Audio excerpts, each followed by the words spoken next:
Before you get started, I would say this is no impact to the budget whatsoever. This was already budgeted under our equipment. It's already budgeted under our equipment in the water fund. We just chose to do this in lieu of that.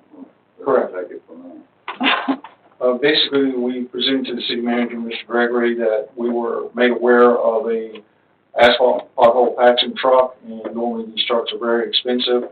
They're a unit designed to where all your materials are all loaded on one truck, from your tools to your asphalt to your pack to your cleaning solutions to your packer to your jackhammer to actually jackhammer out the hole.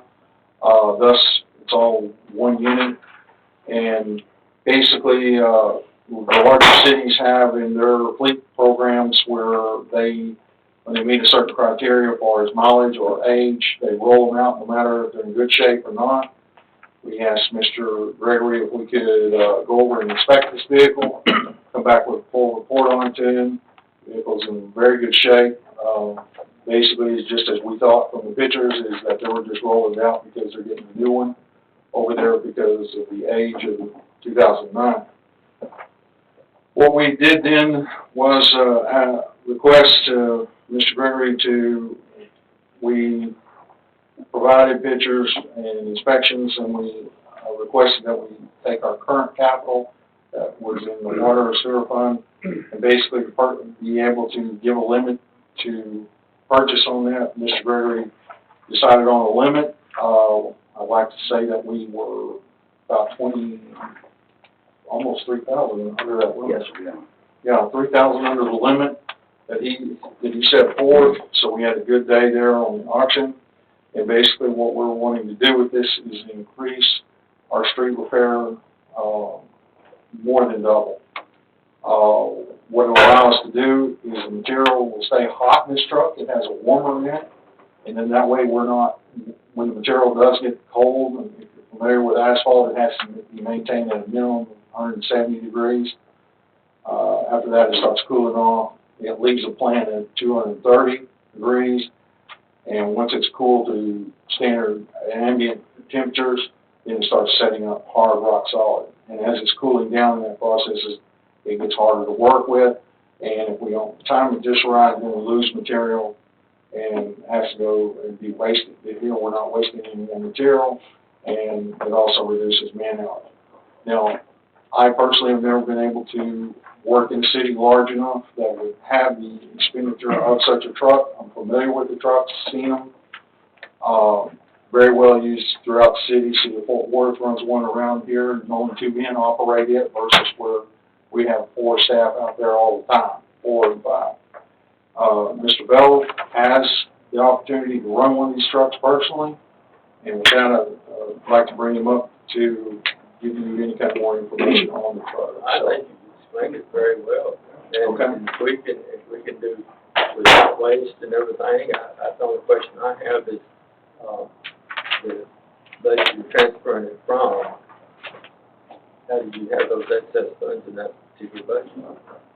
We're deferring some capital that we needed in that particular. Okay. Because what we're giving up to get this. I believe it's the vacuum trailer or the pumps. Yeah, Those hydraulic pumps. yeah, because of what we did with the government capital, we took that one out of there, the payment to it, which was $50,000. We can't do that anymore.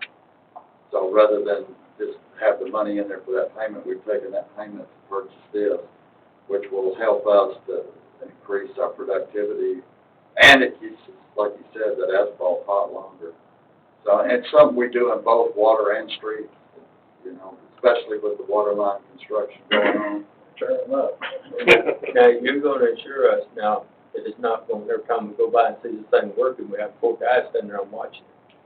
There's 4 guys there. They're going to be laying a big patch. They'll be laying a big patch. What, sir? 12/7. Yes, sir. The 12/7 is what I was in the paper for.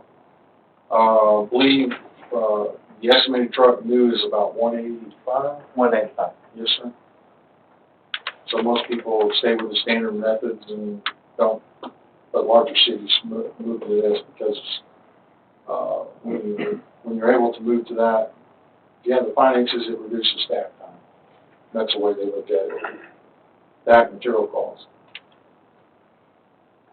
You have mechanics and stuff, look this thing over, and you feel it's mechanically sound, and Yes, sir. It sounds like you've already bought it, is that what we're hearing? You've already bought it, it's a matter of where the money's coming from.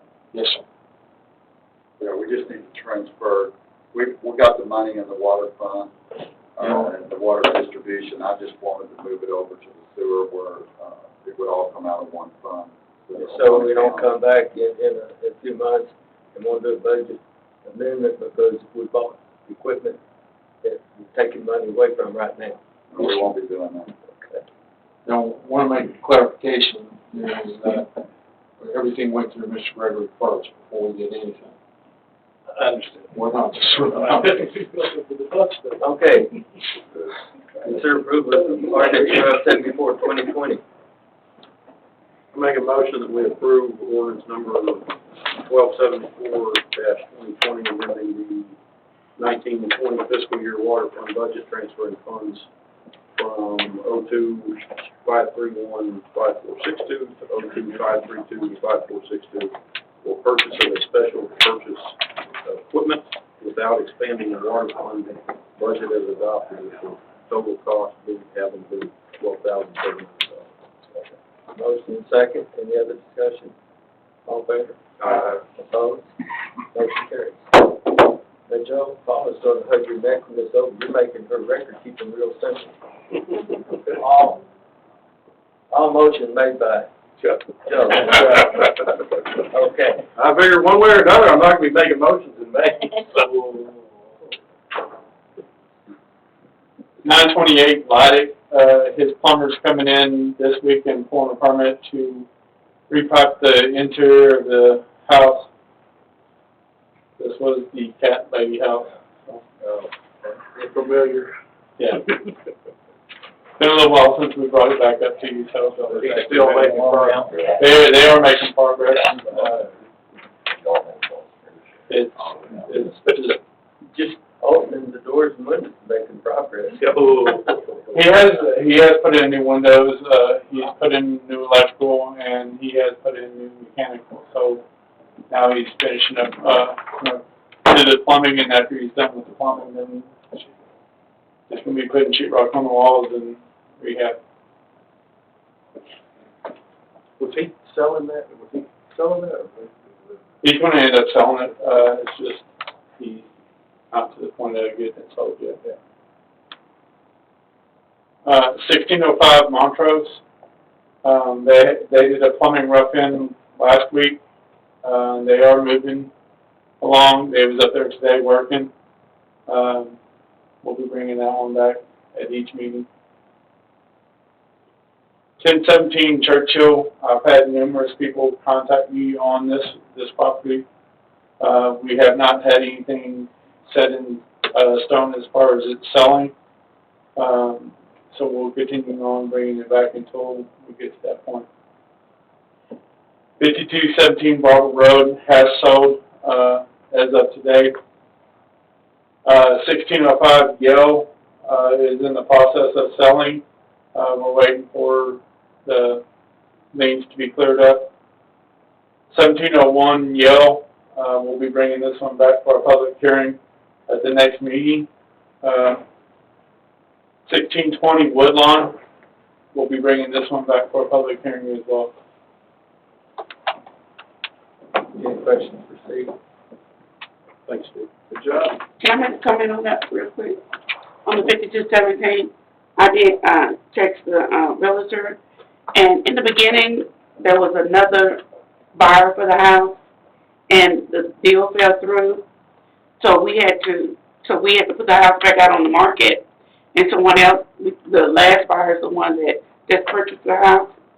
When that purchaser purchased put the contract on my house, I went back and looked at my phone on January the 8th, and the red sticker was already on the house then. The red sticker was on the house as of December. Yes, so. The day that I met with him out in the Right, yard, we had the red sticker. Yeah, that's what I'm trying to explain to you about the sticker. Because we're concerned about the red sticker on the No, house. it will stay on there until it becomes